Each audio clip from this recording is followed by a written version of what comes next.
गरज होती 7-8 कोटींची गरज होती. बॉस 100 कोटींच्या प्लस सबस्क्रिप्शन झालं. 60-65-70 एम्प्लॉईज कामाला होते. गरज कितीची होती? 7-8 कोटींची. 8 कोटींची मिळाली किती? 100 कोटी प्लस. एखाद्या 20-22 वर्षाच्या मुलाने शेअर मार्केट वरती पूर्णपणे डिपेंड राहू का? तिथे काय फ्रॉड वगैरे करता येत नाही? आपलीकडे काय होतं ना की नवीन इन्व्हेस्टर अभ्यास न करता डायरेक्ट कुठल्याही IPO ला घ्या. एखादा जेव्हा स्टॉक मला बाय करायचा आहे त्या कंपनीबद्दल काय बघितलं पाहिजे? तुम्ही सगळं लपवू शकता. फेक बॅलन्स शीट, तुम्ही ट्रान्झॅक्शन, अटर्म सेटर्म, त्यातील सगळ्या गोष्टी तुम्ही काय करू शकता, त्यामध्ये फेक दाखवू शकता. पण DRHP रिपोर्ट ही सगळ्यात महत्त्वाची रिपोर्ट असते. सर्वसामान्य माणसामध्ये एक असा गैरसमज आहे की शेअर मार्केट हे मॅनेज केलं जातं. जे मोठे लोक असतात ज्यांची जास्त भागीदारी असते, अशा लोकांकडून ठरवलं जातं की मार्केट पाडायचं. आता LIC कडे बघण्याचा दृष्टिकोन तुमचा कसा आहे? आज पण शेअर मार्केट म्हणजे किंवा स्टॉक मार्केट म्हणजे जुगार असंच म्हटलं. जुगार. आणि ज्यावेळेस हिंडनबर्ग रिपोर्ट आलं अडाणीवर सादर झालं देशात, 12,000 कोटींचं नुकसान एकट्या LIC ने केलं. आंतरराष्ट्रीय लेवलला जेव्हा अशा घटना घडतात त्याचा आपल्या इंडियन मार्केटवरती परिणाम होतो. मार्च फेब्रुवारीपासून आपली लॉकडाऊनची सुरू झाली, पण 6-8-9 महिन्याआधी ग्लोबल पातळीवर चीन बंद झालं. त्यानंतर युरोपियन कंट्रीजला इथनं कसं ते पैसे काढायला सुरुवात केली आणि स्टॉक सगळे धडाम खाली आले. अशी कोणती स्ट्रॅटेजी आहे का की जी शेअर मार्केटमध्ये सक्सेस झाली आहे? 2.5 रुपयाची किंमत, 2.5-3 रुपयाची किंमत, आणि त्यावेळेस मी निवेश त्यामध्ये केला. आजच्या घडीला त्यांनी टॉप बनवला होता 92 रुपयाचा.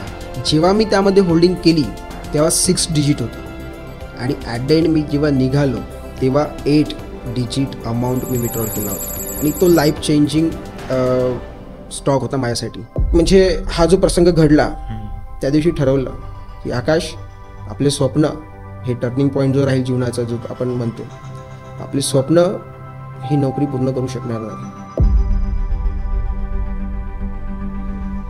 नमस्कार सर. नमस्कार. कसं वाटतं इथे येऊन? कसा झाला प्रवास? धन्यवाद मला इथे बोलावल्याबद्दल आणि मला ही संधी दिली तुम्ही बोलायसाठी. तर आणि सगळे प्रेक्षकजणसुद्धा ऐकणार आहेत, आपले फॉलोअर्स जे आहेत ते. माझं नाव जे आकाश, मी नागपूरवरनं आहो आणि सोबत B mechanical, as a professional B mechanical, diploma engineer, Microsoft power BI, financial data analyst आणि CFA ॲस्पायरंट आहो. तर तुम्ही ज्याप्रमाणे प्रश्न विचारला की माझी जर्नी कशी होती, तर स्टॉक मार्केट, आजचा पॉडकास्ट आपला स्टॉक मार्केटचा आहे. तर जर्नीबद्दल बोलायचं झालं म्हटलं म्हणजे कॉलेजच्या दिवसातनं मला हा, म्हणजे आपल्या सरळ भाषेत बोलता म्हणता येईल, किडा जो म्हणता येईल, एक आज प्रत्येक महाराष्ट्र आणि देशातल्या तरुणांच्या डोक्यात तो गेलेला आहे की लवकरात लवकर श्रीमंत कसा आहे. तो किडा माझ्याही डोक्यात गेला. पण त्याची ठोकर लागण्याचं कारण असं होतं की सन 2013-14च्या दरम्यान इंजिनिअरिंगला टेक्नोडियन्स इव्हेंट्स असतात आणि त्या टेक्नोडियन इव्हेंट्समध्ये मी टेक्नोडियनचा इव्हेंट हेड होतो. आणि यामध्ये येत असताना, हेड असताना, जे बिझनेस पर्सन किंवा बिझनेसमॅनची मुलं आहेत त्यांचा इव्हेंट होता स्टॉक मार्केटचा. आता मी हेड होतो, ऑब्व्हियसली एक काय म्हणता येईल पॉवर असतं ना हेडकडे. तर मी त्यांच्या हॉलमध्ये गेलो आणि पूर्ण टीमसोबत गेलो एक निरीक्षक म्हणून की कसं चाललं म्हणून. त्यांनी मला हाकलून लावलं. काय रिझन त्याचं? रिझन इन द सेन्स की आकाश तेरे को ये समजेगा नहीं बोले. आणि काळोख अंधार होता, मोठ्या मोठ्या कॅन्डल्स, चार्ट पॅटर्न सुरू, बेट लावण्यासारखं सुरू होतं. म्हटलं हे आपल्याला समजा अशी गोष्ट नाही. वर्ग आपला एक, बसतो आपण एक, पुस्तकं आपण सगळे एक वाचतो, आपल्याला समजत नाही असं कसं. तर तो टर्निंग पॉईंट होता त्या दिवशी. ऑब्व्हियसली ती गोष्ट मला लागली थोडी. आणि दुसऱ्या दिवशी त्या विषयाबद्दल मी सर्च करायला स्टार्ट केलं. तेव्हा आपलं यूट्यूबला एवढे व्हिडिओज म्हणा किंवा व्हिडिओ नव्हते. दुसरं म्हणता येईल की डेटाही ॲज अ इंजिनिअरिंग फील्ड आणि फायनान्स हे 2 वेगवेगळे डायरेक्शनचे आहे. तर डेटाही नव्हता. तर ती एक किक लागली.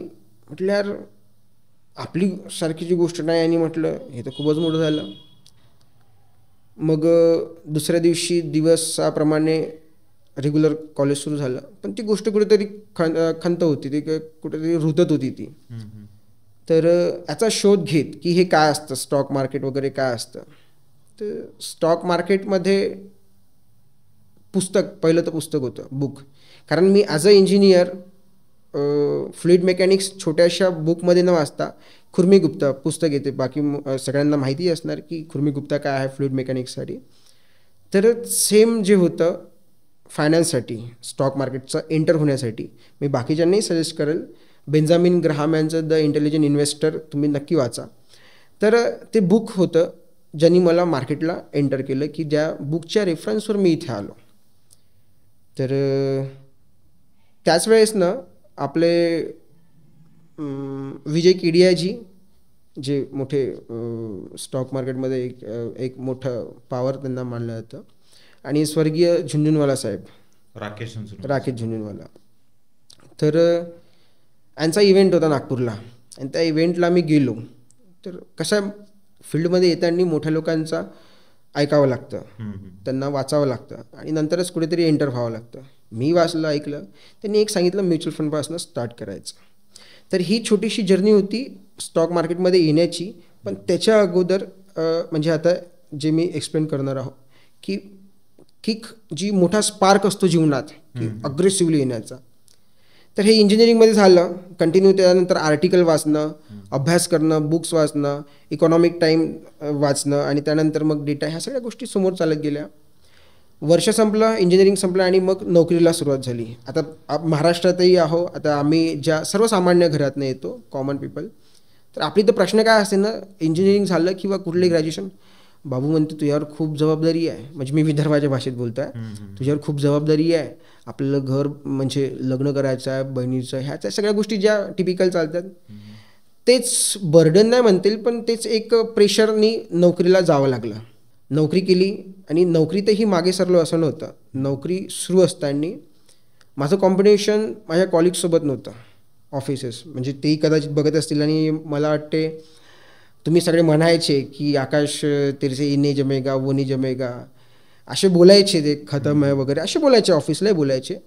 पण मी त्यांना म्हणजे एंटरटेनच नव्हतं करत, की मला गॅरंटी होती की माझं कॉम्पिटिशन बॉस तुम्हारे साथ नाही आहे त्यावरचं. मग आणि या सगळ्या जर्नीमध्ये माझं इन्व्हेस्टमेंट होतं सुरू, की नोकरीला जसं लागलो पैसा यायला लागला, आणि सोबतच म्युच्युअल फंड मी स्टार्ट केलं. म्युच्युअल फंड स्टार्ट केलं, आणि म्युच्युअल फंडमध्ये कारण केडीआयजींनी सांगितलं, स्वर्गीय राकेश झुंझुनवाला यांनी सुद्धा सांगितलं, तर इन्व्हेस्टमेंट मी स्टार्ट केलं, आणि करता करता एक चांगलं अमाऊंट माझ्याकडे जमा होत गेलं. पण आता अग्रेसिव्हली, कारण स्टॉक मार्केटमध्ये काम करते वेळी 3 प्रकारचे इन्व्हेस्टर म्हणता येईल किंवा ट्रेडर म्हणता येईल. एक अग्रेसिव्ह येतं, एक डिफेन्सिव्ह येतं, आणि एक एंटरप्राइजेस येतं. तर मला एंटरप्राइजेस व्हायचं होतं. आता फिस्कल मंथ म्हणजे टेक्निकल फिस्कल मंथ म्हणतात. टेक्निकल म्हणजे मार्च एंडिंग, सगळ्यांनाच माहीत आहे मार्च एंडिंग काय असते. तर त्यावेळेस कंपनीचं मोठं प्रेशर असतं. मी सगळं प्रेशर संपवून घरी गेलो, आणि घराचं काम सुरू होतं. आणि त्यावेळेस बहीणसुद्धा शिक्षणाला होती, MBBS तिचं सुरू होतं. घराचं लोन, इकडे नोकरी, इकडे बहिणीचं शिक्षण, ही सगळी जबाबदारी. आणि अक्षरशः तो मार्च महिना प्रेशराईज होता. 2018ची गोष्ट आहे, 31 मार्च 2018ची गोष्ट. घरी गेलो, आणि मॅनेजरचा फोन आला कि आकाश तू जहाँ कहीं भी होगा बोले वापस आ, आज आया तो ठीक, कल से ऑफिस में नहीं आना. आणि घराचं काम सुरू असताना मी अक्षरशः सांगतो 80-90च्या स्पीडनं मी घरातून निघालो, म्हणजे बाईक घेऊन निघालो. आणि ठरवलं, कारण इन्शुरन्स होता, घर होम लोन घेतलेलं होतं, घर बांधताना इन्शुरन्स होता. आणि 80-90च्या स्पीडने म्हटलं आज तर एक तर मी राहील, कारण की हे माझ्या डोक्यात प्लॅन होतं की जर का मी मेलो ॲक्सिडेंट केसमध्ये, तर माझं घर, माझी बहिणीचं शिक्षण होईल, आणि घराचं काम पूर्ण होईल. आणि त्या स्पीडमध्ये मी गेलो तिकडे, ऑफिसला गेलो. म्हटलं आज तर एक तर मी राहील, नाही तर माझी नोकरी राहील. पण पोहोचलो, सुखरूप पोहोचलो. मॅनेजरनी म्हटलं की त्यांनी म्हणजे सांगितलं, गुन्हा कुठलाच नव्हता, मी माझं काम करून पूर्ण निघालेलो होतो. सोबतच म्हणजे हा जो प्रसंग घडला, त्या दिवशी ठरवलं की आकाश, आपले स्वप्न हे टर्निंग पॉईंट जो राहील जीवनाचा, जो आपण म्हणतो, आपले स्वप्न ही नोकरी पूर्ण करू शकणार नाही, बरोबर, आणि इथे मी शिकवीवर राहणार नाही. त्या दिवशी ठरवलं की आपण समोर आपलं काहीतरी निर्माण करायचं. आणि हा टर्निंग पॉईंट ठरलेला होता स्टॉक मार्केटमध्ये अग्रेसिव्हली येण्याचा. त्या दिवसापासून प्रण घेतलं की आता इथून पुढे घराचं लोन तर फेडायचंच होतं, कारण होम लोन काय श्रीमंत होत नाही. आणि ज्या जुन्या घरी आधी राहायचो 10x10च्या खोलीत राहायचो, तर तिथे भविष्य नव्हतं. इथून ठरवलं की नाही, आता टर्न घ्यायचं. आणि अशा प्रकारे जो किक होती, एक छोटी किक इंजिनिअरिंगला लागली आणि दुसरी किक नोकरीला असताना लागली. आणि तिथून मग जर्नी स्टार्ट झाली स्टॉक मार्केटसाठी. तुम्ही सर सांगताना तुमची ओळख करून देताना तुम्ही जे सांगितलं की तुमचं नाव जे आकाश, ते जे नक्की म्हणजे त्याचं मिनिंग काय नक्की? जे इन द सेन्स माझा 2 वर्षाचा कालावधी कर्नाटकला सुद्धा गेला आहे, बँगलोरला. तर तिकडे कानडी लोक आहे, बरोबर, द्रविडियन्स ज्याला म्हणतो. तर म्हणजे सांगताना फक्त नावच सांगायचं, आडनाव पूर्ण नाही सांगायचं. तर एक कसं माणूस म्हणून बघताना ते नावाचा उल्लेख करतील, पण त्यानंतर कास्टिझम, धर्म, जात वगैरे हे बघतात. म्हणून मी जे आकाश, ॲज अ प्रोफेशनल जे आकाश. आणि मी कानडी लोकांपासून इन्स्पायर्ड होतो की यार ठीक आहे, जे आकाश ठीक आहे, तर म्हणून ते नाव लावायचं जे आकाश बेस्ट होतं. सर तुम्ही जसं सांगितलं की इंजिनिअरिंग करत असतानाच तुम्हाला शेअर मार्केटचा नाद लागला, आपण असं म्हणता येईल. आज तुमच्यासारख्या अनेक मुलांना शेअर मार्केट शिकायचं असतं किंवा शेअर मार्केटमध्ये यायचं असतं. सगळ्यात मोठा प्रॉब्लेम हा होतो की घरून विरोध होतो. हो, नक्की. कारण आजही तेवढं आपल्याकडे नॉलेज नाही शेअर मार्केटबद्दल, किंवा सांगणारं परिपूर्ण कोणी असं नाहीये. तुम्ही जेव्हा सुरुवात केली तेव्हा तुम्हाला घरातून विरोध झाला? तर विरोध होता, आणि त्यांना हेच माहीत होतं की स्टॉक मार्केट म्हणजे जुवा बाजार. स्टॉक मार्केट आज पण शेअर मार्केट म्हणजे किंवा स्टॉक मार्केट म्हणजे जुगार असंच म्हटलं, जुगार म्हणताच येईल ना, जुगार. आता याचं छोटंसं उदाहरण देऊन सांगतो मी. आता चिंचेच्या झाडाखाली जायचं नाही हे घरचे म्हणतात, बरोबर आहे. तिथं भूत प्रेत असतं असं म्हणून सांगतात, म्हणणं आहे. पण याच्यात आपण त्यांच्यावर विश्वास ठेवायचा आहे का? लहान असेपर्यंत आपण विश्वास ठेवतो, पण तुमच्यामध्ये ना जिद्द असायला पाहिजे, चिकित्सक बुद्धी असायला पाहिजे की यार हे म्हणजे झाडं तर सगळे सारखेच आहे, मग चिंचेच्या झाडासोबत वैर का? तर ॲज कम्पेअर टू अदर झाडं जे असतात त्याच्या कम्पेअरमध्ये चिंचेचं झाड कार्बन डायऑक्साईडचं प्रमाण जास्त प्रमाणात एक्झॉस्ट करतं. आणि ते आपण घेतो काय श्वासमध्ये? ऑक्सिजन. सोडतो काय? Carbon dioxide. आणि जे सोडतो ते जर का घेऊ तर ऑब्व्हियसली तब्येत खराब होणार आहे. ही चिकित्सक बुद्धी होती. मग आता मी माझ्या मुलांना किंवा सांगताना बोलणार का मी की बॉस नाही, त्याला टेक्निकल सांगाल मी. तर हे सेम जो होता, हा जो सेम पॉईंट जो मी बोललो, तो सेम जुआ बाजार जुगार हा आपल्या लोकांच्या डोक्यात भरवला होता की काही निश्चित लोकांनी त्या मार्केटवर कब्जा करून ठेवायचा आणि सर्वसामान्यांमध्ये रुमर्स पसरवायचे, एक अफवा पसरवायची की इथे काय म्हणताला जुगार होतो म्हणता येईल किंवा नुकसान भरपूर मोठे होतात. तर अशा प्रकारची अफवा मार्केटमध्ये पसरवली गेली होती. पण बोलताना मी काय बोललो, मला प्रश्न पडला जुगाराचा, मला प्रश्न पडला चिंचेच्या झाडाचा. मग मी काय केलं, तिथे चिकित्सा केली, अभ्यास केला ना, सायन्स होता, अभ्यास केला, मला माहीत पडलं. तर तो अभ्यास जो मधातला शब्द आहे तो महत्त्वाचा आहे की अभ्यास न करता जर का तुम्ही मार्केटला एंटर होत आहे, कुठलाही सेक्टर बघा, शेती, आज जर का आपण शेती करतोय तर पहिल्याच दिवशी वखर नांगर सगळं जुपायला सुरुवात होते? नाही होत. बैलासोबत टोनिंग जमवणं आवश्यक असतं, त्यांना बांधणं, गळाला बांधून त्याला वखर जुपणं महत्त्वाचं असतं. तुमचं प्रेशर त्यावर पडलं पाहिजे. तुम्ही ग्रीप बनवतात तेव्हा कुठं तुमचं पीक समोर उत्पन्नास येतं आणि ते हिरवळ दिसतं. दॅट्स कॉल्ड मेहनत आणि अभ्यास, हे इम्पॉर्टंट होतं. शेअर मार्केटमध्ये येण्यासाठी किंवा शेअर मार्केटमध्ये एक यशस्वी ट्रेडर होण्यासाठी एज्युकेशन किती मॅटर करतं? म्हणजे तो इंजिनिअरिंग फॅकल्टीचाच असला पाहिजे किंवा तो मेडिकल फॅकल्टीचाच असला पाहिजे असं काय आहे का? नाही. आता मला आनंद होतो, बुलढाणा, अकोला, इवन पश्चिम महाराष्ट्रातील सुद्धा, आता मी नाव घेतो, अमर केनेवाडेकर जी आहे आमचे, कोल्हापूरचेच आहे, बिग पर्सन आहे. आता त्यांचं शिक्षण त्यांच्या लेवलपर्यंत, असे कास्तकारसुद्धा आहे, शेतकरी, 10वी 8वी पास. तर अमर साहेबांनी सुद्धा म्हटलं होतं, सर म्हणे या टेक्निकल बाबी मला समजणार नाही. म्हटलं तुम्हाला लाल हिरवा रंग समजतो? मी पुन्हा म्हणतो आहे महाराष्ट्रातील तमाम आपल्या प्रेक्षकांना की तुम्हाला लाल आणि हिरव्या रंगातलं कंपॅरिझन समजतं, तुम्हाला गणित समजतं. गणित म्हणजे जास्त मोठं नाही की वजाबाकीज, बेरीज, गुणाकार आणि भागाकार एवढे गणितं समजतात, तर तुम्ही नक्कीच स्टॉक मार्केटमध्ये एंटर होऊ शकता. एवढं सोपं आहे, हां, एवढं सोपं आहे. मग एज्युकेशन नॉर्मल तेच इंग्लिश थोडंसं वाचता आलं पाहिजे, कारण सगळ्या कंपन्या इंग्लिशमध्ये लिस्टेड आहे. तुमचे अकाउंट ओपनिंगचे जे प्रोग्राम्स असतात ते तुम्हाला करता आले पाहिजे. तर एवढं सोपं आहे. बेसिकचं एज्युकेशन तिथपर्यंत मला म्हणता येईल की 10+ असलं तरी चालेल. मार्केटमधल्या रिस्कबद्दल तुमचं काय मत आहे? मार्केटमधलं रिस्क UPSC मध्ये किती रिस्क आहे आपण बोलताना बोललो, किती रिस्क आहे म्हणजे पॉईंटमध्येच लागतो जातं. MPSC मध्ये किती आहे? Same condition. इव्हन आपण जन्म घेताना सुद्धा करोडो स्पर्म्स असतात, सिम्पल. बरोबर. पण एकाच आपण जन्म घेतो ना. मग सगळ्याच फील्डमध्ये रिस्क आहे. तर इथे रिस्क आहे. पण रिस्कमध्ये काय होतं ना की UPSC मध्ये कलेक्टर्स बनत नाही का, MPSC मध्ये DYSP डेप्युटी कलेक्टर बनत नाही का? बनतात ना. कोण बनतात? जे मेहनत करतात ते, जे चिकित्सक बुद्धीने अभ्यास करतात, प्लॅनिंग करतात, बरोबर प्रोसिजर फॉलो करतात, तेच लोक तिथे काय समोर जातात. आपण जर का म्हटलं की म्हणजे कुठलाही विचार न करता, काही न करता डायरेक्ट एंटर होणं पॉसिबल नाही आहे.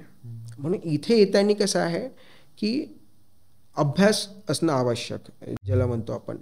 आणि रिस्क फॅक्टर जे आपण बोलतो आहे, अगेन रिस्क फॅक्टरचं, तर रिस्क फॅक्टर राहणारच. रिस्क आहे तो इश्क आहे. आणि सगळ्यात मोठा रिस्की प्लेअर म्हणजे कोण? आपल्या देशातला शेतकरी.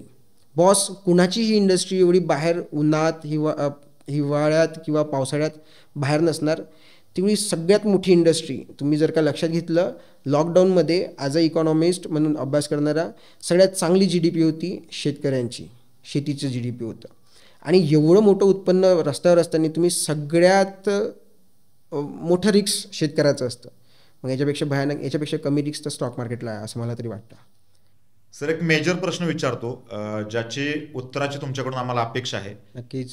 आमच्याकडे 1 लाख रुपये आलेत. ओके. नवीन गुंतवणूकदारांना किंवा आम्हाला प्रश्न पडतो की ते पैसे गुंतवायचे कुठे. मग आमच्यासमोर खूप सारे ऑप्शन्स असतात. आमच्याकडे रिअल इस्टेट आहे, आमच्याकडे ज्वेलरी आहे, आमच्याकडे बँक FD आहे, किंवा आमच्याकडे स्टॉक मार्केट आहे, म्युच्युअल फंड आहे. तर लोकांसाठी जास्तीत जास्त चांगला ऑप्शन कोणता आहे यातला, जिथे थोडीशी कमी रिस्क असेल आणि रिटर्न्स पण चांगले भेटतील? बघा, इन्व्हेस्टमेंटचा प्रकार ॲज अ फायनान्शियल इथिक्स म्हणजे काउन्सिलिंग करताना, ॲज अ क्लायंट काउन्सिलिंग करताना, जसे आम्ही क्लायंट काउन्सिल करतो, तर तुम्ही कुठल्या कॅटेगरीमध्ये येता, दॅट्स मीन्स की अग्रेसिव्ह, डिफेन्सिव्ह आणि एंटरप्राइजेस. हे इन्व्हेस्टमेंटसाठी ट्रेडर इन्व्हेस्टरचे 3 प्रकार असतात. तर स्टॉक मार्केटमध्ये येताना पहिलं जे आहे तुम्हाला नॉलेज असणं आवश्यक, की सागर मंथन तुम्ही ऐकलं असणार. सागर समुद्र मंथन झालं. आता कुंभमेळा आहे, 144 वर्षानंतर कुंभमेळा आहे आणि ते अमृत. तर जे चपळ बुद्धीचे लोक होते किंवा जे देव आणि दानव यांच्यातलं कॉम्पिटिशन होतं, तर त्यांनी काय, ज्यांना अमृत घ्यायचं त्यांनी अमृत घेतलं, ज्यांनी विष घ्यायचं त्यांनी विष घेतलं, किंवा विष सांडले ज्यांना म्हणता येईल आपण ते. तर याच्यात काय होतं, त्यांनी बुद्धिमत्ता चालवली, त्यांचा अभ्यास होता. तर ह्या सेगमेंटमध्ये निवेश करते वेळी real estate, stock market, FDs ज्या रेग्युलरच्या प्रॅक्टिसेस सुरू आहेत, तर स्वतःला पारखणं आवश्यक की माझ्यामध्ये किती पेशन्स लेवल आहे. अग्रेसिव्ह इन्स्टंट पैसे येणाऱ्याचा प्रोग्राम ज्याला म्हणू आपण, की आज पैसे टाकले, येणाऱ्या आठवड्याभरात, 2 आठवड्यात, 3 आठवड्यात लवकर रिटर्न्स मिळाला पाहिजे. तर तो एक अग्रेसिव्ह इन्व्हेस्टर ज्याला म्हणू आपण किंवा ट्रेडर म्हणू. डिफेन्सिव्हमध्ये काय असतं ना, की तो 4, 6, 8, 10 महिन्यांसाठी होल्डिंग पिरियडवर ठेवतो. होल्डिंग म्हणजे काय असतं ना, म्हणजे थोडक्यात सांगायचं म्हणजे आपण आपल्या शेतीचाच प्रकार घेऊ, की 12 महिन्यामध्ये येणारी जी पिकं आहे, जसं आमचा संत्रा आहे किंवा आमच्याकडे ऊस आहे. तर संत्र्याचं कसं आहे ना, वर्षातनं 2 वेळा उत्पन्न देतं. पण दोन्ही वेळा उत्पन्न काढतो का, कारण ज्याच्यात पोटेन्शियल असलं, ज्या झाडांमध्ये पोटेन्शियल असतं, ऑब्व्हियसली तेव्हा काढू. तर मग फक्त संत्र्यावरच डिपेंडंट राहायचं का? तुम्हाला कापूसही काढणे आहे, तूरही पेरणे आहे आणि छोट्या मोठ्या भाजीपाल्यासुद्धा घेणं आहे. तर मग याच्यात जसं शेती करताना आपण सगळं जो पोर्टफोलिओ मॅनेज करतो, वार्षिक भराचं उत्पन्न जे आपल्याला निर्माण करायचं असतं वेगवेगळ्या स्लॉटमध्ये, त्यानुसार इन्व्हेस्टमेंट करताना सुद्धा तुम्हाला इन्व्हेस्टमेंट करताना तुमचं एज काय, तुमची कॅपॅबिलिटी काय सस्टेन करण्याची, त्याच्यावर डिफाईन करते की तुम्ही इन्व्हेस्टमेंट कसं करणार. आता स्टॉक मार्केटमध्ये यायचं आहे, रिटर्न्स बनण्यासाठी एकाच दिवशी 40%, 45%, 50% रिटर्न्स देतात, जे की आमिष दाखवून, जे यूट्यूबर्स वगैरे आमिष दाखवून लोक एंटर होतात, पब्लिक एंटर होतं यामध्ये ॲज अ बिगिनर ट्रेडर म्हणून. एफ डीजमध्ये रेग्युलर प्रॅक्टिस 6%. आणि हे सगळं मिळून जे एफ डी आहे, LIC आहे, तुमचं RD वगैरे जे असतं ते सगळं मिळून येतं स्टॉक मार्केटलाच म्हणजे सांगायचं. तर निवेश करताना ह्या 3 गोष्टींची जाणीव घेणे, की एंटरप्राइजेस बनायचं आहे तर तुम्हाला फुल टाईम इन्व्हेस्टर किंवा ट्रेडर बनणे आहे. तुम्ही अग्रेसिव्ह आहात, इन्स्टंट पाहिजे आहे, त्यासाठी अभ्यास तुम्हाला चांगला लागेल. आणि डिफेन्सिव्ह बनायचं आहे तर अभ्यास प्लस थोडंसं पेशन्स लेवल लागेल, वेळ, की निवेश कसे करता तुम्ही. तर निवेश करतेवेळी या 3 व्याख्यात मी सांगितलं की तुम्ही स्वतःला पहिलं बघा, कॅलिबर बघा. जसं आपण पहिलवानकीत येण्यासाठी तुमची शरीरसृष्टी, सगळं तुमचं खुराक वगैरे बघितलं जाते, सेम इथे सुद्धा बघितलं जाते की तुम्ही निवेश कसे करणार. आणि म्हणजे एक सारांश म्हटलं येईल की इन्व्हेस्ट कुठे करायचं, तर मी सजेस्ट करणार की म्युच्युअल फंडमध्ये स्टार्ट तुम्ही करायचं. एक सगळ्यांना मी सांगतो म्युच्युअल फंडपासनं, कारण जेवढेही बिग प्लेयर आहे, वॉरन बुफेट म्हणा, स्वर्गीय राकेश झुनझुनवाला सर म्हणा, विजय केडियाजी, ह्या सगळ्यांचे सजेशन आहे की स्टार्टिंग करायचं म्युच्युअल फंडपासनं. ते कसं सरळ आणि सोप्या भाषेत सांगतो. आता HDFCचा एखाद फंड आहे, आपलं टार्गेट काय ठेवायचं. नॉर्मली टार्गेट काय असतं 8, 9, 10%. इन्फ्लेशन दॅट इज महागाईला तुम्ही बीट करू शकता. बँकेचे जे रिटर्न्स आहे 6 ते 6.5%, सिनियर सिटीजन 5.7% रिटर्न्सपर्यंत त्याला बीट करू शकता. म्हणजे त्यातला कॉम्पीट करून म्हणता येईल किंवा एक समोर जाऊ शकता. 9, 10, 11% जर का तुम्ही पोचले तर तुम्ही ह्या तिघांना काय केलं, बीट करून पुढे गेलो. आणि इन्फ्लेशन्स जे आहे, महागाई 7.5, 7.2, 7.3 या रेंजमध्ये सुरू असतं, त्यालाही बीट करून तुम्ही समोर गेले. तर इथे काय आता थोड्या पार गेले तुम्ही काय कम्फर्ट फील करता 8%, 9%, 10%, 12%पर्यंत. त्याच्यानंतर कसं आहे म्युच्युअल फंडमध्ये 18%, 19%, 20%, इव्हन दो आमच्या पोर्टफोलिओमध्ये 25% रिटर्न्सचे HDFCचा फंड, मी बाकीचे फंड नाही बोललो, तर 25%. तर निवेश करताना थोडासा अभ्यास करून चांगले फंड डिफाईन करून म्युच्युअल फंडपासून स्टार्ट करा. 1 लाखावर तुम्ही वार्षिक 20,000 किंवा 25,000पर्यंत जरी पोचले तर नक्कीच तुम्ही 4 वर्षानंतर त्याची एक डिसेंट अमाऊंट तुम्ही बाहेर काढू शकता किंवा पैसे दुप्पट करण्याची सुद्धा योजना त्यामध्ये असू शकते. तर सजेशन राहील की म्युच्युअल फंडपासून स्टार्ट करायचं. म्हणजे नवीन गुंतवणूकदारांनी सुरुवात करताना म्युच्युअल फंड पासून करावी. SIP बद्दल काय मत आहे सर? SIP as point of view ठरतं की एज कसं आहे. तुम्ही तरुण असणार तर नक्कीच, म्हणजे the intelligent investor Benjamin Graham सगळ्यात मोठे चांगले ऑथर आहे, त्यांनी सुद्धा सांगितलं की तुमचं वय बघा. सर्वात प्रथम तुमचं वय काय आहे. तुम्ही जर का 25 ते 30च्या दरम्यान असाल तर SIP आणि हे जे म्युच्युअल फंडचं SIP in the sense monthly आणि लमसम बेसवर जे तुम्ही पैसे साठवता किंवा FD वगैरेमध्ये टाकता, तर या केसमध्ये निवेश करतेवेळी 25 ते 30च्या रेंजपर्यंतचे एजमध्ये तुम्ही, तसं तर 75 म्हटलं गेलं, पण नवीन जो सिनारिओ आहे 2025चा CFAचं जे आता बुक निघालेलं आहे 25चा, तर तुम्ही 65% अमाऊंट जो असतो, जी तुम्ही उत्पन्न जे आहे ते तुम्ही मार्केटमध्ये निवेश करा. मार्केट इन द सेन्स कुठलं, दॅट इज म्युच्युअल फंड, बॉन्ड्समध्ये निवेश करा. कारण हे वय असतं रिस्क घेण्याचं, गरजा कमी असते, रिस्क घेऊ शकता तुम्ही. आणि नक्की इथून पण याचंच व्हाईस वर्सा जेव्हा तुम्ही 60s 70sमध्ये येता तर चेंज करायचं. 15-20% ठीक आहे निवेश करा. बाकीचं रिमेनिंग अमाऊंट जे तुमच्याकडे आहे ते तुम्ही स्वतःवरही खर्च करणं आवश्यक. आता होतं काय, शेवटच्या क्षणी म्हणता येईल किंवा एक उतरत्या वयात तुम्ही सगळे पैसे मार्केटला किंवा म्युच्युअल फंड वगैरेमध्ये तुम्हाला वाटते की जातात, म्हणजे एक चांगलं, म्हणजे एक मोठा श्रीमंत झालं पाहिजे किंवा चांगले रिटर्न्स आले पाहिजे. आणि हे पूर्ण आयुष्यभराची बनवलेली कमाई तुम्ही स्वतःच खाऊ शकत नाही. मार्केटचा रूल पण आहे की जेवढं केवढं तुम्ही प्रॉफिट घेत आहात ते तुम्हाला स्वतःवर पण खर्च करता आलं पाहिजे. तर म्हणून तुम्ही स्वतःचं एज लिमिट बघा आणि त्यानुसार निवेश करायचा आहे. एक नॉर्मल 3, 3.5, 4,000, 5,000पर्यंतचं SIP जर का तुमचा 35,000 रुपये खर्च आहे, तर आगाऊचे खर्च जे असतात म्हणजे एक्सपेन्सिव्ह दाखवण्याचे, की म्हणता येईल नवीन नोकरी लागली ॲपलचा फोन घ्यायचा, नवीन नोकरी लागली की खूप महागाची गाडी घ्यायची, नवीन नोकरी लागली की खूप म्हणजे दूर दूर वगैरे फिरायला जायचं. आज मी म्हणजे स्टॉक मार्केटसोबत जेव्हापासून मी स्टार्ट केलेलं आहे आतापर्यंत, माझ्याकडे ॲपलचा फोन नाही आहे, पण माझ्या 3ही मॅनेजरकडे ॲपलचा फोन आहे. माझ्याकडे 2 अँड्रॉइड फोन आहे, कारण मला त्याची व्हॅल्यू माहीत आहे. What is asset and what is liabilities. ॲपलचा फोन मला पैसे बनवून देणार नाही, बरोबर आहे. तुम्ही तेवढेच पैसे कुठेतरी निवेश करून त्याच्यावर रिटर्न कमावणार. त्याच्यावर मी रिटर्न कमावणार वार्षिक, मग त्याला कंपाऊंडिंग करत करत मी समोर जाणार. तर तरुणांना आणि जेही नवीन सुरुवात करणार आहे, बघा या आमिषकडे जाऊ नका. जे काही यूट्यूबला दाखवतात त्यांच्याकडे जाऊ नका. म्हणता येईल मिनिटभरात पैसे बनले, लाख रुपये, 1000 रुपये, 20 लाख रुपये, आणि सेकंदात फॉर्च्युनर उभी होऊन जाते. बघता ना आपण रीलमध्ये, सेकंदात Fortuner, land rover, Mercedes. Boss तो गेम तसा आहेच नाही. जर सांगायचं म्हटलं म्हणजे तो गेम तसा आहेच नाही. तर यांच्या देखाव्यापुढे न जाता आपलं नियोजन म्युच्युअल फंडमध्ये हे जेवढे खर्च आहे, खर्च करा, मी त्याला अपवाद नाही आहे, ते सगळे लागणारच आहे, स्वतःचं जीवन जगतानाही लागणार आहे. पण जो पार्ट आहे 65% जो पार्ट आहे कमाईचा, तो निवेश करा म्युच्युअल फंडपासून. कारण उतरत्या वयात हाच पैसा तुम्हाला कामात येतो. म्हणून निवेश हा फार महत्त्वाचा, इन्व्हेस्टमेंट आणि त्याच्यावर होणारं कंपाऊंडिंग हा खूप मोठा थंब रूल आहे फायनान्समध्ये.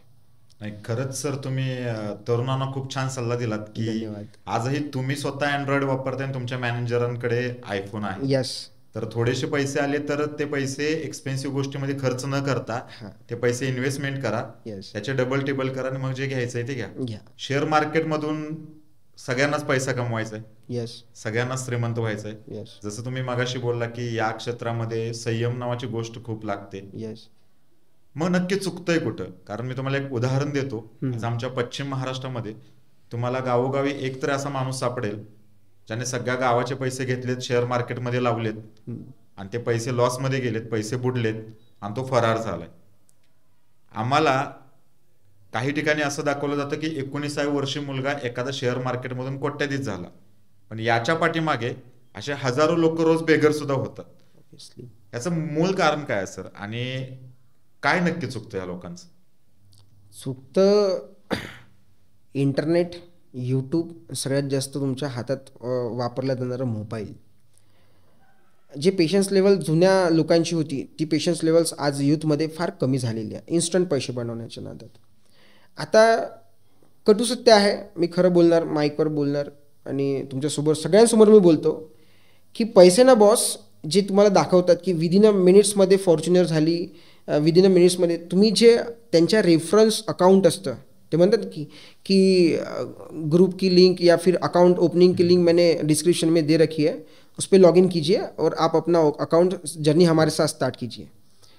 मेन ट्रॅप तिथून स्टार्ट होतं. तुमचे 400+ झाले सबस्क्राईब नाही म्हणजे अकाउंट ओपनिंग तुमच्या लिंक थ्रू झाले, 400+ अकाउंट ओपनिंग झाली तर तुम्हाला एक फॉरेन टूर मिळाला जातो दुबई वगैरेचा. 1000च्या पलीकडे जर का गेले, 5000, 10,000 असे पलीकडे जर का गेले तुमच्या रेफरन्सनं, तर तुम्हाला एक लक्झरियस गाडीसुद्धा मिळते. मग आता हे लक्झरियस गाडी यांनी दुबईचा टूर आला कुठनं? यांनी मार्केटनं कमावलं आहे का? नाही. आला कुठनं? हे रेफरन्स थ्रूमधून. आणि हेच यूथ बघतायत की यार हा काल म्हणजे सायकल गाडीने जाणारा अचानक याच्याकडे फॉर्च्युनर आली. कदाचित बॉस तुम्ही एक निरीक्षण करा, मी म्हणजे मॅक्झिमम मी बोलताना घाबरणार नाही, उत्तर भारतीय, सरळ बोलायचं म्हणजे उत्तर भारतीय, पहिलेही आताही वडिलांची शेती विकून, कुठली जमीन असेल ती विकून गाड्या घेतात, त्याचा देखावा करतात आणि त्या देखावात बाकीचा तरुण त्यामध्ये भुरदडला जातो. आता हे जे तुम्ही म्हटलं की 6 महिने ट्रेडिंग करून क्लास घेणं किंवा म्हणता येईल मार्केटमधनं पैसा घेणं, एक छोटंसं उदाहरण घेतो. आपण बाजारात जातो, टोमॅटो घेताना तुम्ही डायरेक्ट त्यांनी दिलेले टोमॅटो घेता का? काय काय बघता तुम्ही टोमॅटोमध्ये? कितपत पिकलेले आहेत वगैरे, कीड वगैरे आहे का? बरोबर आहे, हे बघता. मग नासुकले टोमॅटो, मी सरळ ह्या शब्दात बोलणार, नासुकले म्हणजे म्हणजे एक किलो 2 किलो टोमॅटो, एक छोट्या अमाऊंटमध्ये 2 किलो, त्याला आपण एवढं पारखून बघतो, कीड लागली आहे का त्याला दाबून बघतो, अर्धा कच्चा आहे, 10 दिवस पूर्ण वगैरे वगैरे ह्या तरी गोष्टींना. मग एवढी मेहनतीची बनवलेली जी संपत्ती किंवा कमाई आहे तुम्ही एका दिवसात महिन्याभराच्या व्हिडिओ पाहून तुम्ही कसे काय गुंतवू शकता? हा प्रश्न सर्वात प्रथम तुम्हाला निर्माण झाला पाहिजे. सर्वप्रथम की बॉस त्यांनी विदिन अ सेकंड्स बनवलं, विदिन मिनिट्स बनवलं. हां, जेन्युइनसुद्धा आहे, जेन्युइन पर्सनसुद्धा यूट्यूबला आहे, मार्केटमध्ये आहे, की ज्यांचे खरोखर प्रोफाईल आहे, जे खरोखर पैसे बनवतात आणि पैशामध्ये काम करतात. बरोबर आहे. तर या थिंगमध्ये त्यांना पारखा, जेन्युइन कोण आहे, फेक कोण आहे, यांच्याकडे लक्ष द्या. आणि ज्याप्रमाणे टोमॅटो विकत घेताना आपण सगळं पारखतो, त्याप्रमाणे तुम्ही कुठल्याही यूट्यूबर्सला फॉलो करताना, तुम्ही कुठल्याही शिक्षकाला फॉलो करताना, तुम्ही कुठल्याही स्टॉक मार्केटच्या इन्फ्लुएन्सर ज्याला म्हणतात फॉलो करताना, पहिलं त्याला पारखा की खरोखर त्या कॅलिबरचा व्यक्ती आहे का. इव्हन दो म्हणजे सांगायचं म्हटलं म्हणजे मी माझ्या भाषेत बोलणार, छटाक भरायचे पोट्टे, ढगानं मिशी नाही आली त्यांना. हो, मी माझ्या क्लासमध्ये सांगतो, मिशीसुद्धा नाही आली. मिशीची कोण नाही. गाइज आ जाओ, ये ऐसा कर लो, हमारे साथ मेरी लिंक डिस्क्रिप्शन में दिए, वहाँ से अकाउंट ओपन कर लो, फिर मेरे साथ आप ट्रेडिंग करोगे वगैरे वगैरे स्टार्ट होते. आज सांगा त्याचं ग्रॅज्युएशन कंप्लीट नाही, त्याच्यामध्ये मॅच्युरिटी नाही, आणि सोबतच जे टेक्निकल साऊंड पाहिजे असतो, स्टॉक मार्केटमध्ये टेक्निकल साऊंड इम्पॉर्टंट असतो. बस इकडून तिकडून जमा केलं, सांगितलं, 2-4-5 प्रॉफिट बनवले. हेच जे युवकांना आहे, तरुणांना भ्रमित करतं. आणि हा जो ट्रॅप असते मार्केटमध्ये, सगळ्यात मोठं चालणारा ट्रॅप, हा सगळ्यात मोठा ट्रॅप सुरू आहे. सुरुवात इथनं होते. मग हळूहळू आता तुम्ही जर सांगितलं, आता आपल्या पुण्यात जवळचे लोणी केवळ लोणी गाव म्हणून आहे, लोणी काळभोर. हा, लोणी काळभोरचे आहे मोठे, मी त्यांचं नाव नाही घेणार, आमचे क्लायंट होते ते. तर प्रसंग असा की लोणी काळभोरचं क्लायंट माझ्याकडे आलेलं, आणि ऑनलाईन क्लासचं होतं, ऑनलाईनमध्ये आले फोनवर. आणि ॲक्च्युली लॉकडाऊनमध्ये काय झालं, त्यांचे वडील दगावले, आणि चांगली शेती वगैरे, मस्त बागायतदार, छान. तर यामध्ये ना पैसे दिसायला लागले. आय थिंक 1,80,00,000 तो सेल झाला होता त्यांचा, म्हणजे शेती वगैरे जाऊन ते पैसे त्यांच्याकडे आले. आता घरी बोलणारं, मोठं बर्डन देणारं कोणीच नाही, वडील नव्हते, आणि मुलाचं वय 20-21 वर्ष असतील. तेच यूट्यूब बघून लॉस, तुम्ही सांगा किती केला असणार लॉस तुमच्या अंदाजाने, एक तुमच्या नॉलेजप्रमाणे किती लॉस केला असणार? 10-15 लाख, आणखी 20 लाख, 1,28,00,000 रुपयांचा लॉस. बापरे. विदिन 6 मंथ्समध्ये मार्केटमध्ये. यस, यूट्यूब बघून, याचा यूट्यूब, त्याचा यूट्यूब, याचं चॅनल, त्याचं चॅनल बघून 1,28,00,000 लॉस.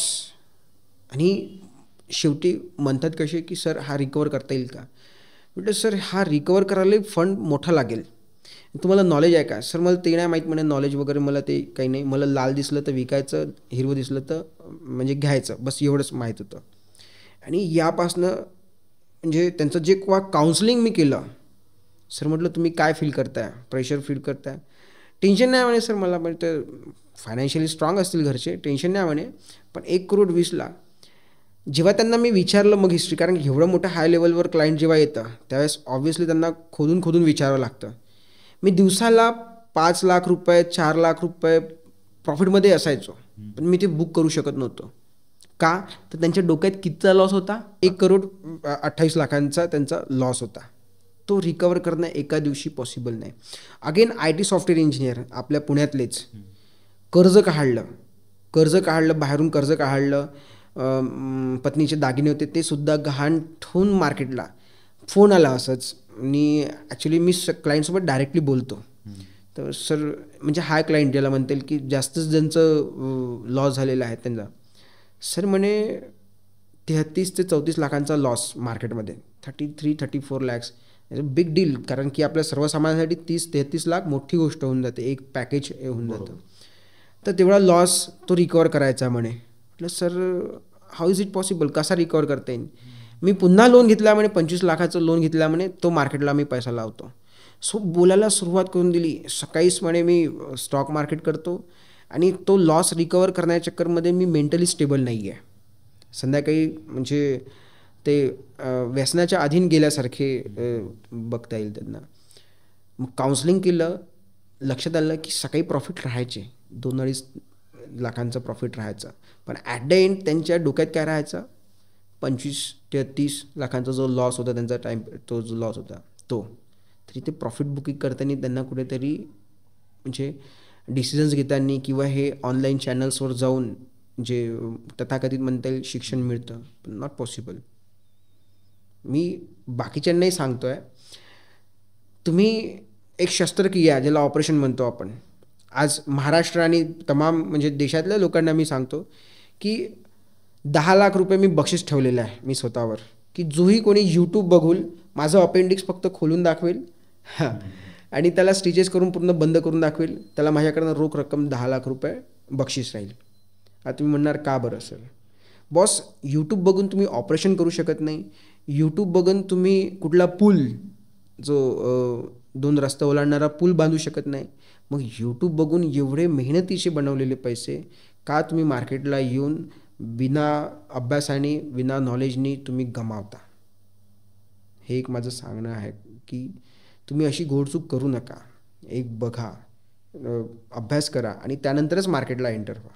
याला जोडून सर मला एक प्रश्न विचारायचा आहे तुम्हाला की आजकाल काय होतंय, कुणीही येतं, हो 4-5 महिने मार्केटमध्ये प्रॉफिट होतो, त्या व्यक्तीला वाटतं की आपण त्या क्षेत्रातले एक्सपर्ट झालो, हो आणि ते कोचिंग क्लासेस खोलतात. हो मग आम्ही जे बिगिनर आहोत, आम्हाला ज्यांना शेअर मार्केट शिकायचं आहे, आमच्या पुढे प्रश्न उपस्थित राहतो, कारण आमच्यासमोर खूप सारे कोचिंग क्लासेस दिसतात. यस. मग एका मुलाने ज्याला शेअर मार्केटचा यस सुद्धा माहिती नाहीये, अशा मुलाने चांगला क्लास निवडत असताना कोणत्या गोष्टींची काळजी घेतली पाहिजे किंवा काय बघितलं पाहिजे नक्की? तर यामध्ये सर्वप्रथम जो शिकवणारा व्यक्ती आहे त्याचा टेक्निकल साऊंड किती आहे. आता सरळ सोप्या भाषेत बोलायचं म्हटलं म्हणजे टेक्निकल साऊंड, आपण कुठल्याही 10वी-12वीच्या कोचिंग सेंटरला जातो, ठीक आहे, म्हणजे नॉर्मल 10वी तर सगळे शिकतातच, तर शिक्षक शिकवताना प्रोफाईल समजून जाते की बॉस याच्यामध्ये स्ट्रॉंग प्रोफाईल आहे तर हे शिकवू शकतात चांगलं. तर टेक्निकल साऊंड किती आहे, खरोखर ते ग्रॅज्युएट आहे आणि त्यांना मार्केटचं नॉलेज किती आहे, त्यांचं बेसिक बॅकग्राऊंड तपासा आणि त्यानंतरच तुम्ही तिथे एंटर व्हा, हे मी तरी सजेस्ट करणार. आणि होप सो होईल तोवर स्वतःचं रिसर्च मार्केटला करा. एवढं कठीण नाही आहे मार्केट, एवढं कठीण नाही आहे की जेवढं वाटतं दिखावा करतं. छोट्या छोट्या स्टेप्स फॉलो केल्या तर नक्कीच तुम्ही एक प्रॉपर गायडन्समध्ये तुम्ही कंप्लीट करू शकता आणि त्याचं काम आम्ही करतोय तसं. आपण सर इंडियन शेअर मार्केटबद्दल नेहमीच बोलत असतो, हो, पण इंडियन शेअर मार्केट आणि फॉरेनचं जे मार्केट आहे याच्यामध्ये काय डिफरन्स आहे? डिफरन्स इन द सेन्स की पहिले तर वेळेची मर्यादा नाही आहे. फॉरेक्स एक्सचेंजला, फॉरेन मार्केटला म्हणतील किंवा म्हणतील फॉरेक्स ज्याला म्हणतो आपण, फॉरेन एक्सचेंज, फॉरेक्सचं नाव पडलं. फॉरेक्सला 24/5 म्हणजे 24 तास सुरू असतं. पोटेन्शियल मोठा आहे, मार्केट कॅप मोठा आहे as compare to Indian market. आणि टॅक्सेशनमध्ये जे तडजोड ज्याला म्हणू आपण, टॅक्सेसमध्ये तडजोड, ते तिकडे थोडंसं कमी पाहायला मिळतं as compare to Indian market. Indian मार्केटमध्ये टाईम स्लॉट आहे सकाळी 9:15 ते 3:30 बरोबर आहे. आणि कंपनी, इकॉनॉमी, इंडस्ट्री आणि कंपनीच्या बेसिसवर ह्या सगळे जो बेसिक स्ट्रक्चर आहे आपल्या स्टॉक मार्केटला, तर इंडस्ट्री वाईज डिस्ट्रीब्युटेड केलेलं आहे. ऑटोमोबाईल आहे, एज्युकेशन आहे, फार्मास्युटिकल आहे, हेल्थ केअर आहे, या वेगवेगळे डिस्ट्रीब्युशन्स त्यामध्ये केलेले आहे. तर बघत असताना कधी कुणाला चांगलं मिळतं, कधी कुणाला वाईट मिळतं. वाईट म्हणजे कमी मिळतं.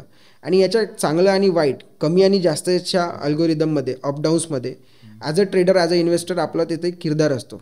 की मी पुन्हा रिपीट करतो आहे की सागर मंथनमध्ये तुम्हाला अमृत घ्यायचं आहे, तर तुम्हाला अमृत घेताना देवांसारखी चपळबुद्धी यायला हवी. तर चपळबुद्धी केव्हा येतं? अभ्यासानं. तर निवडताना, मार्केटमध्ये काम करताना आणि स्टॉक मार्केटमध्ये बघताना विस्तारित स्वरूपात दोघांनाही बघता येतं. कारण आज जर का आपलं ऊसाचं पीक आलं नाही तर स्वाभाविक आहे आपण दुसरीकडे हरभरा लावू किंवा दुसरं म्हणता येईल सोयाबीन लावू किंवा दुसरं पीक घेऊ. तर हे तुम्हाला मल्टिपल ऑप्शन्स असायला पाहिजे. एकदा तुम्ही अभ्यास केला, एकदा बेसिक्स अभ्यास केला की नक्कीच तुम्ही दोन्ही.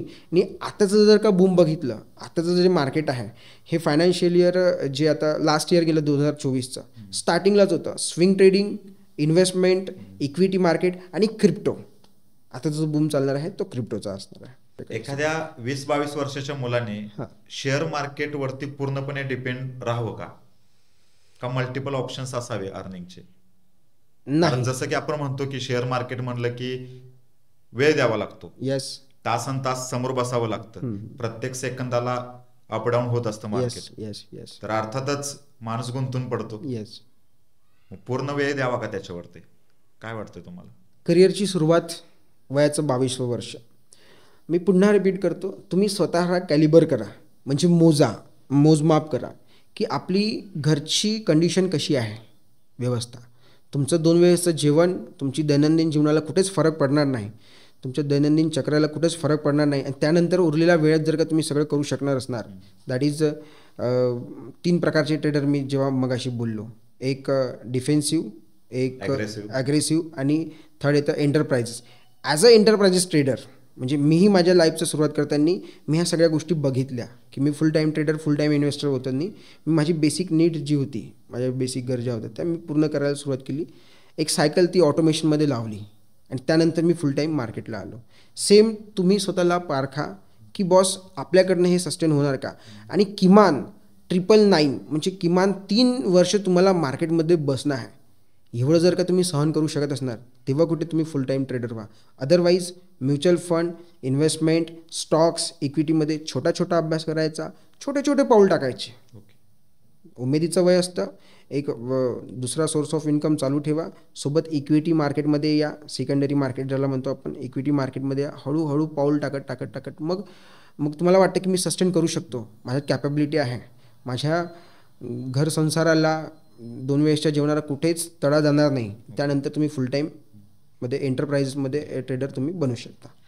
तर आपण बघतो की वेगवेगळ्या कंपन्यांचे वेगवेगळे स्टॉक्स असतात मार्केटमध्ये.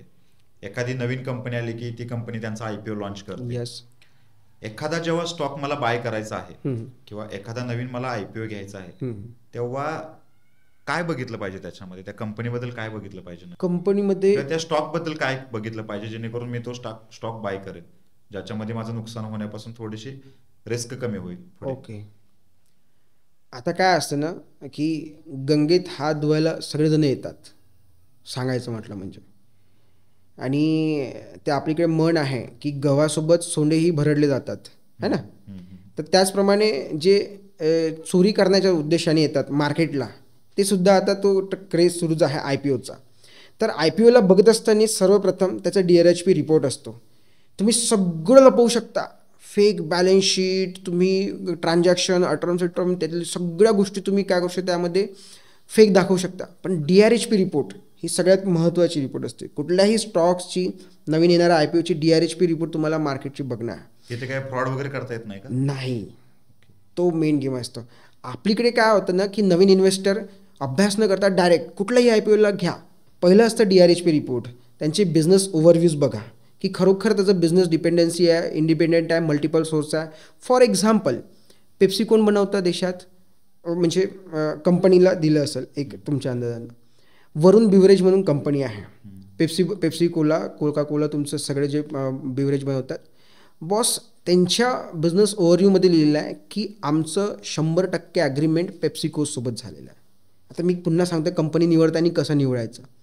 आता उद्या चालून जर का पेप्सिको कंपनीने त्यांच्यासोबत बॉन्डिंग तोडलं, तर काल तुमची 1000 रुपयाची होल्डिंग होती, म्हणजे 1000 पॉईंटवरचा जो स्टॉक असेल, स्वाभाविक आहे रात्रभरात तुम्ही निगेटिव्हमध्ये याल, तुमचा पोर्टफोलिओ निगेटिव्हमध्ये जाईल, तुम्ही लॉस बिअर करता.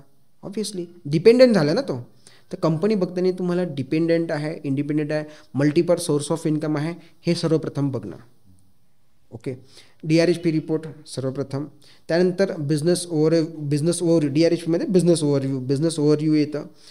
प्रमोटर्स होल्डिंग कशी आहे, ठीक आहे. न्यूज, त्या कंपनीच्या मालकाची न्यूज कशी आहे, मार्केटसोबत पॉलिटिकल कनेक्शन्स कशी आहे, हे सगळे बघणं त्या बघणं. फायनान्शियल, प्रमोटर्सचे फायनान्शियल जे ट्रान्झॅक्शन असतात, इन द सेन्स की तो आपल्या काका, मामा, दादा किंवा कुण्या नातेवाईकाकडनंच प्रोडक्ट घेतो आहे, तिथेच जर का तो पैसा रोटेट करतो आहे, फंड रोटेट करतो आहे किंवा रॉ मटेरियल रोटेट करता आहे इकडून तिकडे घेणं, तर ती हेराफेरी ओळखणं आवश्यक. आणि त्यानंतर जर का सगळं वातावरण अनुकूल वाटत आहे, त्यानंतर तुम्ही IPOला अप्लाय करू शकता. मग मध्यात मी एक बोललो की वरुण बिव्हरेजचं जसं सांगितलं की ओलासारखं तुम्हाला फसायचं नाही आहे. तर या केसमध्ये ओलाचं जर का उदाहरण देण्यात आलं, तर ओलाच्या बिझनेस ओव्हरमध्ये सरळ सांगितलं आहे की तुम्ही इथे एंटर होताना हाय रिस्कमध्ये असणार. आणि मी म्हणजे कंपनीच्या बद्दल नाव नाही घेणार आता, पब्लिकली बोलतो आहे, पण त्यांचा जो फंड मॅनेज करतं, मुंबई बेस्ड कंपनी आहे, त्या कंपनीचा जो बूम होता मार्केटमध्ये, ओला एंटर होताच डाऊनमध्ये गेला, त्याचा स्टॉक प्राईस कमी घसरला आणि पुष्कळ लोकांना तिथे लॉस बेअर करावा लागला. आणि त्यांची म्हणजे जिथे इन्व्हेस्टमेंट त्यांचं चालायचं, ज्यांचे पोर्टफोलिओ मॅनेज करायचे, तिथे एक बूम पाहायला मिळाला, कारण ते स्वतः त्यांचे क्लायंट होते. कोण? ओला कंपनी त्यांचे क्लायंट होते. मी त्याबद्दल पब्लिकली नाही बोलणार, पण हे असे छोटे छोटे जे घोळ असतात, जे इंटेन्शन मार्केटला कमावण्याच्या बेसिसने येत नाही, म्हणजे तुमचे पैसे बनणार नाही त्यामध्ये, जो मार्केटमध्ये एंटर त्याचे पैसे बनतील, तो पैसे घेऊन चालला जाईल. मग कॅपॅसिटी बघणं, खरोखर त्याला गरज आहे का, IPOची इनिशियल पब्लिक ऑफरिंगची गरज आहे का. आता आणखी एक छोटंसं उदाहरण देतो. बॉस इंडस्ट्री, गरज होती 7-8 कोटींची गरज होती. बॉस 100 कोटींच्या प्लस सबस्क्रिप्शन झालं. आता एवढा गरज इन 3.25 त्याला, म्हणजे मी आपल्या लँग्वेजमध्ये इन 3.25 त्यामध्ये 60-65-70 एम्प्लॉईज कामाला होते. आणि एवढ्या गरज कितीची होती? 7-8 कोटींची. 8 कोटींची मिळाली किती? 100 कोटी प्लस. मग आता त्याचं काय करणार? सेबीला त्याच्यावर आणखी ऑब्जेक्शन्स घ्यावं लागेल की बॉस तू एवढ्या पैशाचं काय करणार. होय, तर ह्या सगळ्या गोष्टी ओळखणं आवश्यक आणि त्यानंतर एंटर होणं आवश्यक. मग तुम्ही म्हटलं की मग ह्या सगळ्या निगेटिव्हिटीमध्ये चांगलं काय, तर NTPC ग्रीन आलेला होता, चांगलं बूम दिलं, आणखी थोडंसं बॉटमला आहे, आणखी पुन्हा वरती जाईल आहे. तर ज्या चांगल्या कंपनी आहे, ज्या जेन्युइन आहे, ज्यांचं प्रोडक्शन आहे, ज्यांचे प्रस्थापित आहे, ज्यांचं काम वर्षानुवर्ष सुरू आहे, काहीतरी ब्रँड व्हॅल्यू आहे, तिथेच गुंतवा. अदरवाईज बिगिनरला बघत असताना बारीक बारीक नजरेने बघणं आवश्यक. सर्वसामान्य माणसामध्ये एक असा गैरसमज आहे की शेअर मार्केट हे मॅनेज केलं जातं. जे मोठे लोक असतात, ज्यांची जास्त भागीदारी असते, अशा लोकांकडून ठरवलं जातं की मार्केट पाडायचं कधी आणि मार्केट उचलायचं कधी. यामध्ये कितपत तथ्य? खूप चांगला प्रश्न आहे आणि याचं जिवंत उदाहरण तुम्हाला देतो. LICचं जे स्टॉक मार्केटवर LICचं जे IPO आलं आणि LIC कंपनी आली. आता LICकडे बघण्याचा दृष्टिकोन तुमचा कसा आहे? खूप सिक्युअर म्हणून बघतो आम्ही, कारण ते इंडियन गव्हर्नमेंटचाच भाग असल्यामुळे. आता काही जे इकॉनॉमीमध्ये, फायनान्समध्ये जे फंक्शन्स असतात, किंवा एक मिनिस्ट्री म्हणता येईल किंवा एक सेक्टर म्हणता येईल, त्यांना छेडता येत नाही, बरोबर आहे. LICच्या केसमध्ये काय आलं, त्यांना IPO वगैरे देऊन सगळं करण्यात आलं, मार्केटला उतरवण्यात आलं आणि त्याची भागीदारी, LICची भागीदारी म्हणजे शेअर्स घ्यायला लावले होते अडानीच्या केसमध्ये. अडानीच्या स्टॉक्समध्ये त्याला स्टॉक घ्यायला लावले होते LIC ग्रुपला. आणि ज्यावेळेस हिंडनबर्ग रिपोर्ट आलं, अडानीवर सादर झालं देशात, 12,000 कोटींचं नुकसान एकट्या LICने केलं, सिंगल डे. प्रसंग सांगायचा म्हटलं म्हणजे कसा, याकूब मेमन जे टेररिस्ट म्हणून जाहीर झाले होते, तर मी नागपूरचा आहे, मी त्यांचा मृतदेह बघितला.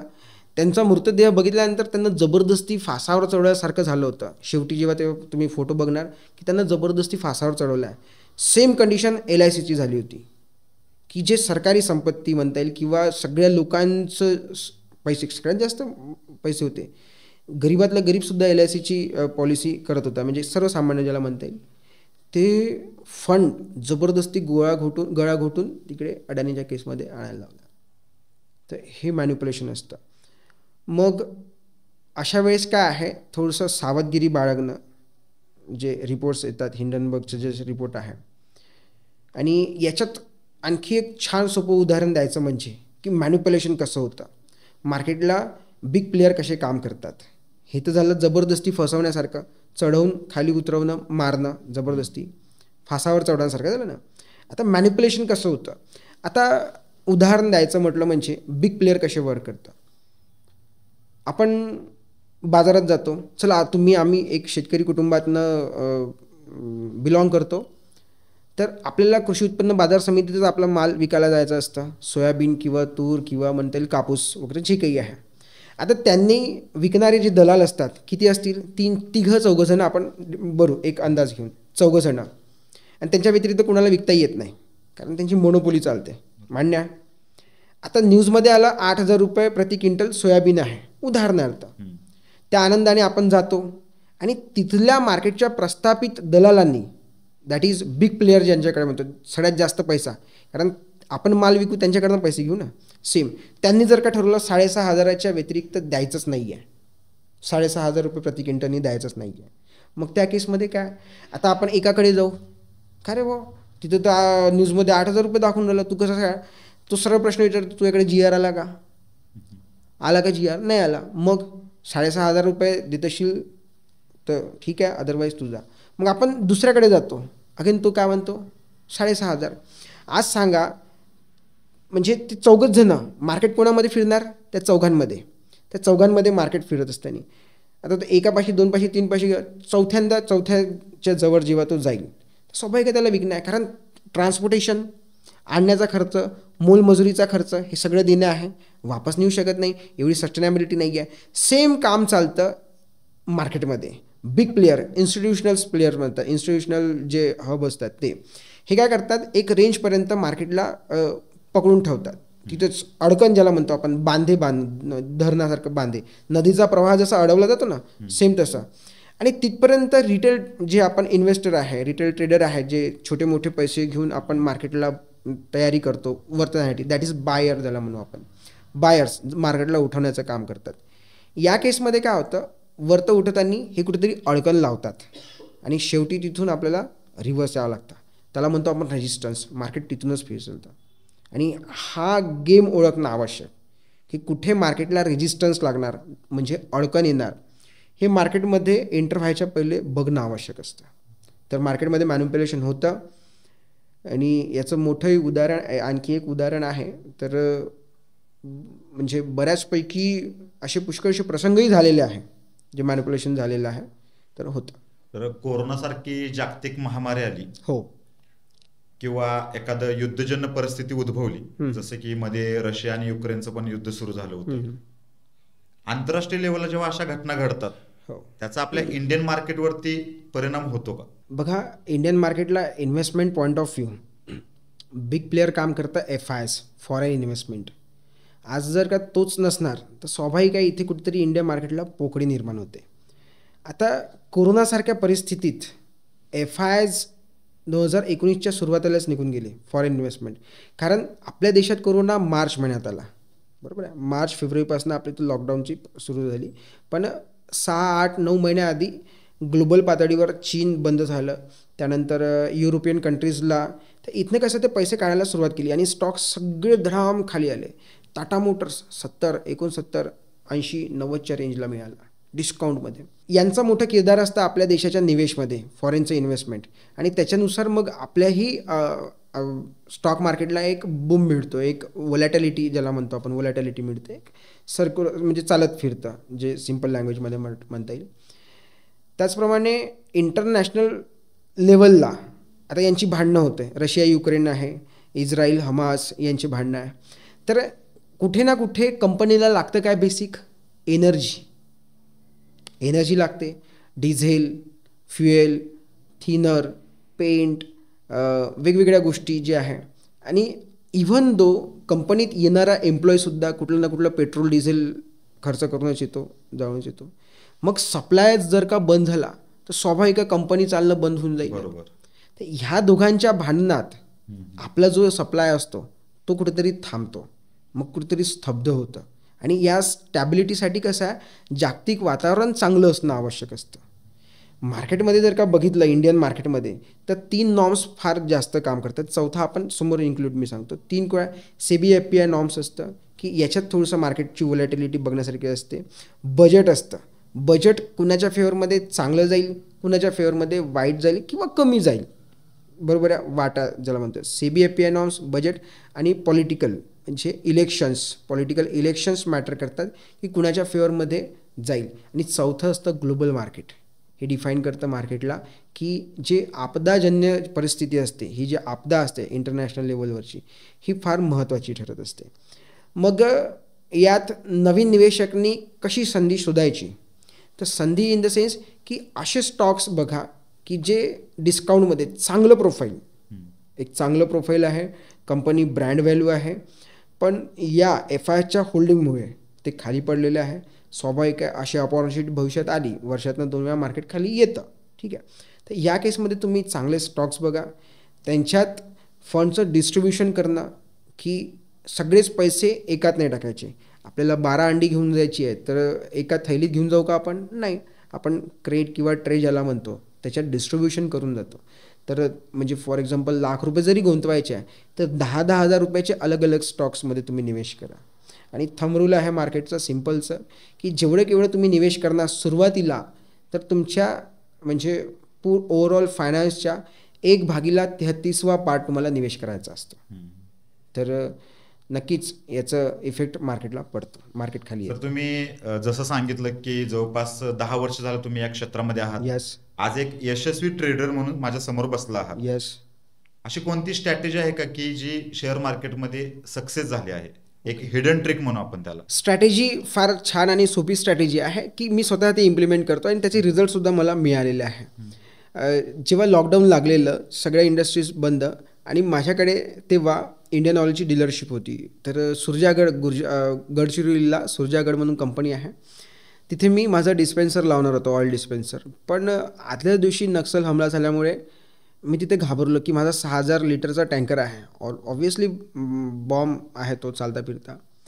तर त्याच दिवशी वापस परतताना मी बघितलं की बॉस ही सेक्टर कुठलं काम करतं, पोर्टफोलिओ मॅनेजमेंट करताना. ट्रिक जे सांगतो की इथे तुम्ही स्टॉक्स निवडताना EIC, इकॉनॉमी इंडस्ट्री कंपनी, या फॉर्मेशनवर तुम्हाला बघायचं असतं.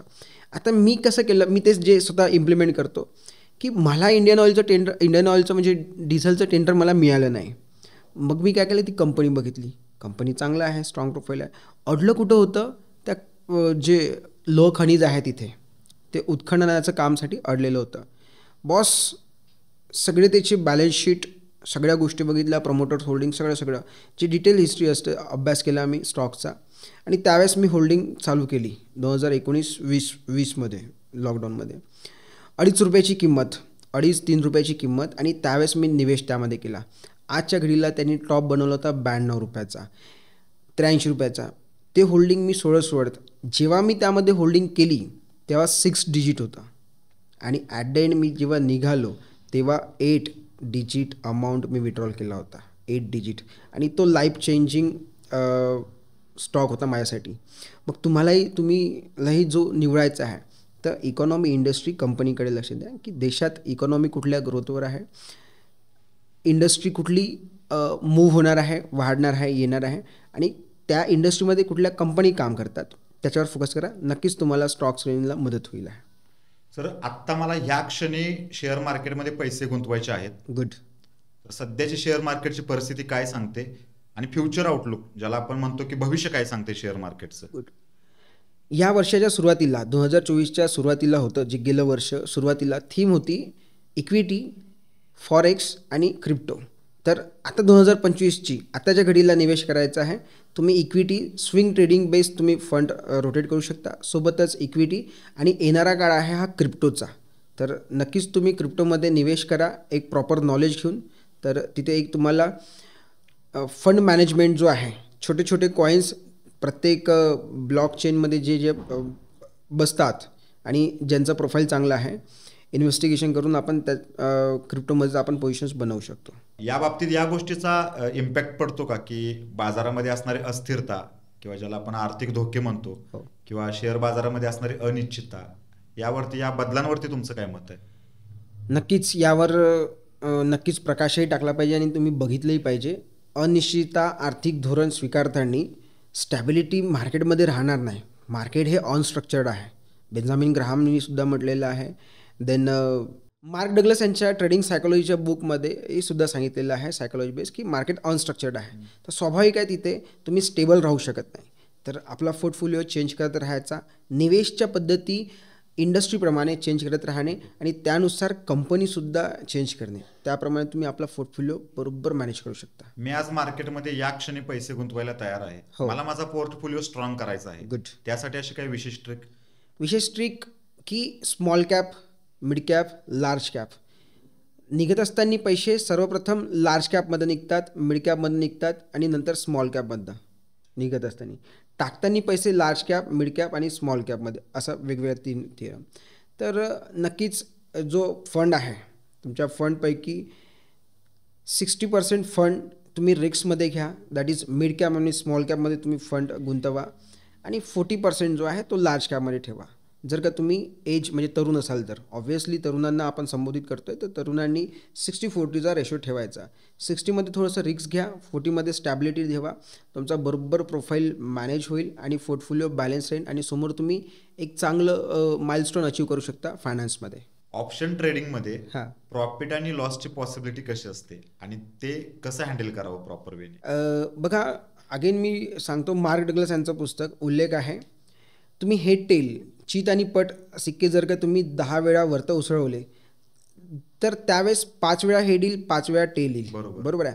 आता 5 वेळा हेड आणि टेल येत असताना काय होतं ना, तुम्ही कन्सिस्टन्सी जर का तुम्ही राहिले मार्केटला आणि तुमचं रिस्क मॅनेजमेंटमध्ये पोझिशन ज्याला म्हणतो, तुम्ही 2 लॉटनी ठरवलं, रिस्क रिवर्ड दॅट इज 1:2, म्हणजे 1,000 रुपयाचा लॉस, 2,000 रुपयाचा प्रॉफिट. हे कंटिन्युअसली तुमचे 5 जर का स्टॉक, 5 जर का पोझिशन्स फेल्युअर झाल्या, 5 पोझिशन्स फेल्युअर झाल्या, 1,000 रुपयाला नुकसान किती आहे? 5,000चं. पण प्रोबॅबिलिटीमध्ये 5 जर का तुमचे सक्सेस झाले, 2,000चे प्रॉफिट किती आहे? 10,000. ऑब्व्हियसली तुम्ही रिस्क मॅनेज केलं, 5,000चा लॉस रिकवर करून 5,000 रिमेनिंग प्रॉफिटमध्ये. दॅट इज कॉल्ड ॲज की 50% चान्स असतं मार्केटमध्ये रिस्क मॅनेज करण्याची. पोझिशन साईज फक्त चेंज करू नका. आता नॉर्मल तरुण काय करतात, नॉर्मल ट्रेडर नवीन आलेलं पोझिशन साईज दर दिवशी चेंज करतात. आज 2 लॉटनी, उद्या 4, परवा 6, नंतर 8 अशी पोझिशन साईज. आणि एक दिवस असं आहे तर मार्केटच्या बिअर फेसमध्ये ते फसतात आणि जेवढेही 8 दिवसात कमवलं, 5 दिवसात, 4 दिवसात कमवलं, एका दिवशी गमवतात. म्हणून रिस्क मॅनेज करणं आवश्यक. पोझिशन साईज चेंज करू नका, जे आहे ती कन्सिस्टन्सी ठेवा. सर, शेवटचे 2 महत्त्वाचे प्रश्न. ओके. जसं तुम्ही सांगितलं की सुरुवात 500 रुपयांपासून झाली होती, जसं म्हणला तुम्ही म्युच्युअल फंड पासून तुम्ही सुरुवात केली. येस. आज तो 500 रुपयांचा आकडा कुठेपर्यंत येऊन पोहोचलाय? एक 3 अंकी डिजिट आपण म्हणू 500 रुपयांचा म्युच्युअल फंडपासनं पहिला टप्पा गाठला होता मी 6 आकड्यांमध्ये, 6 फिगरमध्ये. नंतर त्या 6 फिगरला पुन्हा इन्व्हेस्ट केलं, त्यातनं अचीव केलं मी 7 फिगरमध्ये. 7 फिगरला पुन्हा अचीव केलं, दॅट इज 8 फिगरमध्ये. आज करंट सिनारिओमध्ये मी 8 फिगरमध्ये काम करतो आहे आणि येणाऱ्या काळात मी 10 फिगरपर्यंत जाण्याची तयारी आहे. सर, आम्ही पाहतो की आज तरुण मुलांचा जास्त ओढ ही क्रिप्टोकडे आहे. Yes sir. तर क्रिप्टोची करंट सिच्युएशन काय आहे आणि त्याच्यामध्ये फ्युचर आहे का, त्याच्यामध्ये कितपत पोटेन्शियल आहे असं तुम्हाला वाटतंय? नक्कीच रिटर्न देताना 100x प्लस रिटर्न्स देणारे क्रिप्टोज आहे. डोज कॉईन आहे, मेमे कॉईन्स, एल्ट कॉईन प्रत्येक लॉन्च होणारे आहे. त्यातच आता आठवड्याभरात 100xपेक्षा रिटर्न देणारं क्विक मॅक्सिमस म्हणून हा क्रिप्टो आहे एक कॉईन. त्यांनी आठवड्याभरात 100x प्लस रिटर्न दिलेला आहे. तर आपण निवडताना त्याला कसं निवडायचं, जसं इंडियन मार्केटला स्टॉक निवडतो त्याचप्रमाणे तीच पद्धत मी सुद्धा शिकवतो. तर नक्कीच तुम्ही आपल्या ऑडियन्सला मी सांगू इच्छितो की तुम्ही आमच्यासोबत जुळा. ते कसे निवडायचे, त्या पाठीमागचा ट्रॅक असा असणार आहे, हे सगळं आम्ही तुम्हाला सांगू. निश्चितच सर, तुम्ही खूप छान मार्गदर्शन केलं. आता मला असं विचारायचं आहे की तुम्ही सुद्धा सेमिनार घेत असाल, तुम्ही सुद्धा मार्गदर्शन करत असाल, तुमचे सुद्धा वेबिनार होत असतील, तुम्ही काय क्लासेस वगैरे घेता का? आणि जर घेत असाल तर आपले जे फॉलोअर्स लोक आहेत किंवा जे माझे लोक आहेत यांच्यासाठी काही कमी पैशांमध्ये एक चांगलं परिपूर्ण असं पॅकेज द्याल का? नक्कीच सर. कोर्स प्रत्येक सेक्टर वाईज, प्रत्येक टॉपिक वाईज वेगवेगळे असतील आहे की basic to advance, then forex, crypto, ह्या सगळ्या गोष्टी आणि सगळ्यांचं knowledge that is called as basic, candlestick pattern सगळं ते आम्ही शिकवतो. तुम्ही जर का लिंकमध्ये आले तर तुम्हाला ते सगळं दिसून जाईल काय काय शिकवतो. पण ॲट टाईम सिनारिओमध्ये कसं आहे, चलती का नाम गाडी, हे धोरण लक्षात घ्या. आताचा जो सिनारिओ आहे तो क्रिप्टो आणि स्विंग ट्रेडिंगचा आहे. तर आणि त्याच्याहीपेक्षा फास्ट, दॅट इज आताच्या करंट सिनारिओ क्रिप्टोसाठी. तर नक्कीच तुमच्या शब्दाला मान देऊन मी तो कोर्स, तसं 7,000 रुपये फी आहे, पण 50% ऑफ तुम्ही ज्याप्रमाणे आपण काम चालू आहे माझ्याकडनंही देणं बनतं आपल्याला, तर तो course me 50% of that is 3,499 मी देईल आहे. 3,499 मध्ये तुम्ही आम्हाला कोर्स देताय? Yes sir. आणि तुम्ही हे ऑनलाईन प्लॅटफॉर्मवरती जाहीर करताय? नक्कीच. ठीक आहे. मी माझ्या ऑडियन्सला सुद्धा रिक्वेस्ट करेन की 7,000 रुपयांचा कोर्स तुम्हाला 3,499 रुपयांमध्ये मिळतोय. परिपूर्ण असा कोर्स. तर नक्कीच याचा फायदा घ्या. बायोमध्ये याची लिंक मी देईनच आणि जास्तीत जास्त लोकांनी जाऊन तिथं रजिस्ट्रेशन करा आणि तो कोर्स बाय करा. Sir thank you so much. निश्चितच तुम्ही इथे आलात आणि खूप मोलाचं मार्गदर्शन केलं आणि निश्चितच या सगळ्यांचा माझ्यासहित सर्वांनाच फायदा होईल. आणि ते आल्याबद्दल पुन्हा एकदा तुमचे खूप खूप आभार. धन्यवाद सर. आपले सुद्धा धन्यवाद. धन्यवाद.